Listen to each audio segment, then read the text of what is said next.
Bolaxoz Skilluzub Ibrohim oldiga keldik. Qani 60 sekund ichida eng qiyin savollarimizdan nechtasiga javob bera olar ekan? Ketdimi? Eng zo'r motivatsiya Ibrohim. Eng zo'r motivatsiya menimcha bu kambag'allik faqat odamni oldinga tortadi. Bu shaxsan o'zimda ham bo'lgan. Odamlar sizni faqat kuzatishadi. Nimaga? Bir ikkita fakt. Streamga keladigan bo'lsak, O'zbekistonda hali hech kim qilmagan kontent. Har bitta kiloga men pul beraman. Meni otgan kiloga undan tashqari open case qilib beraman. Har bitta streamga 100 dollardan ketadi. Instagramga keladigan bo'lsak, yana 10 ming ta obunachi qo'shilsa, bolalar obuna bo'lib qo'ydi. 10 ming ta obunachi qo'shilsa, 5-6 talab iPhone beriladi. Menimcha hammaga iPhone yaxshi device kerak. Da, gap yo'q. Chitir hammayoqda reklama qo'z.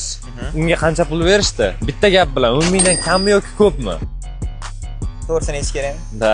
Yarim yillik bo'ladigan bo'lsa ko'p. Nechta qizingiz bo'lgan? Aldamasdan. Bitta. Instagramda hamma vizit videolar kamida million prosmotr oldi. Bu hype'mi yoki ijodmi? Конечно, ijod, chunki bu yoqda ikkita odam soch qo'yilgan, yo meniki, yo uniki. Bu конечно riskli o'yin. Bemalol mendan hype olishligi mumkin ular. Ibrohim, oxirgi savol. Uydagilaringizga qilgan eng katta sovg'angiz qanaqa bo'lgan? Shu gapingizga bitta zo'r savol tayyorlab qo'yganman uydagilarimga. Agar mana shu video 30 ming like yig'sa, keyingi videoda uydagilarimga qilgan eng katta sovg'amni ko'rsataman. Kommentariyada yozib qoldiringlar, nima sovg'a bo'lishi mumkin u. Topgan odamga ham sovg'am bor. Gap yo'q.